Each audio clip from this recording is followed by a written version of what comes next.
गुरुवर्या के चरणों में कोटिशय वंदन। सभी साधर्मी भाई बहनों को मेरा सादर जय जिनेन्द्र। आज का विषय है मानव जीवन की दुर्लभता। मानव जीवन की दुर्लभता के विषय में आगे बढ़ने से पहले यह जानना ज़रूरी है कि मानव होते कौन हैं। मानव यानी वे मनुष्य जिनमें हेय गेय उपादेय को जानने और मनन करने की शक्ति होती है, जिनमें आत्मा पर लगे सभी कर्मों को क्षय कर उन्हें मोक्ष सिधारने की शक्ति होती है। पांचों इंद्रियों की परिपूर्णता भी सिर्फ मनुष्य भव में ही पाई जाती है। श्रोतेंद्रिय, चक्षुएंद्रिय, घ्राणेंद्रिय, रसनेंद्रिय, स्पर्शेंद्रिय, इन पांचों इंद्रियों के माध्यम से जीव अपने आप को शुभ कर्मों में भी ले सकता है और अशुभ कर्मों की तरफ भी आगे बढ़ा सकता है। शुभ कर्मों की दहलीज पार करने पर मोक्ष प्राप्ति होती है और अशुभ कर्मों की दहलीज पार कर नर्क और तिर्यंच के द्वार खुल जाते हैं। मनुष्य एक ऐसी दहलीज है जिससे वे अपनी इच्छा अनुसार किसी भी गति के द्वार खोल सकता है। मनुष्य जन्म की दुर्लभता को बताते हुए मैं कुछ पंक्तियां व्यक्त करना चाहूँगी। मनुष्य जन्म है प्यारा, मिलेगा ना दोबारा। नर पशु देव भी चाहे जिसे पाना, इस चिंतामणि रत्न को अब तुम यूं ना घुमाना। बने हो मनुष्य, इसे भोगों में न लुटाना।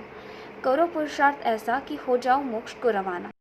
पंच वरावर्तन में घूमी आत्मा अनंती बारा, अब तो इस भव में आत्मा को तुम्हें यूं है संवारना। भक्ति पूजा स्वाद करना बारंबार, आत्मचिंतन से हो जाएगा ये भव पार। मनुष्य है प्यारा, मिलेगा ना दोबारा। नर पशु देव जीव भी चाहे जिसे पाना, उस चिंतामणि रत्न को अब तुम यूं न गवाना। 10 दुर्लभ बोलों की बात करें तो पहला दुर्लभ बोल को मनुष्य भव मिला ही माना गया है। मनुष्य भव की दुर्लभता को हम ऐसे भी जान सकते हैं कि अनंता अनंत नरक निगो तिर्यंच के भवों को पार करने के बाद कहीं इतनी पुण्यवानी एकत्रित होती है कि कभी हमें एक बार मनुष्य भव मिलता है। उस मनुष्य भव में भी सम्यक दृष्टि जीव होना अनंती अनंत पुण्यवानी की बात है। धर्म के नज़दीक होना, उसे समझना और उसमें पराक्रम पुरुषार्थ करने की इच्छा शक्ति होना, यह अनंत ही और दुर्लभ बात है।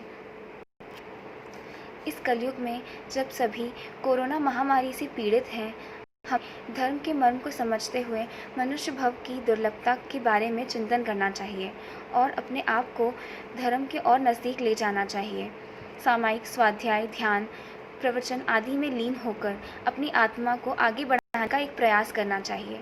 माना कि इस भव में सीधे मोक्ष जाने का रास्ता नहीं है, लेकिन मोक्ष के नज़दीक होने का रास्ता तो हम खोज ही सकते हैं। मनुष्य भव की दुर्लभता को बताते हुए मैं कुछ पंक्तियाँ और पेश करना चाहूँगी। मनुष्य जन्म अनमोल रे, मिट्टी में ना रोल रे। अब जो मिला है फिर कब मिलेगा, पता नहीं पता नहीं पता नहीं रे। तू बुलबुला है पानी का, मत कर जोर जवानी का। संभल संभल कर चलना रे बंधु, पता नहीं इस जिंदगानी का। सबसे मीठा बोल रे, हिल मिल कर तू डोल रे। अब जो मिला है फिर कब मिलेगा, पता नहीं पता नहीं पता नहीं रे। मनुष्य जन्म अनमोल रे, मिट्टी में ना रोल रे। अब जो मिला है फिर कब मिलेगा, पता नहीं पता नहीं पता नहीं रे। आज जब हमें अनंती भवों बाद ये मनुष्य भव प्राप्त हुआ है, हमें इसे संभावपूर्वक सार्थक करने का पूरा प्रयत्न करना चाहिए। इसे जीवन में आगे बढ़ने का और प्रयास करना चाहिए। मेरा नाम विधि लोढ़ा है, मैं भवानी मंडी की निवासी हूँ। आपको यह मेरी अभिव्यक्ति पसंद आई हो तो ज़रूर लाइक करें।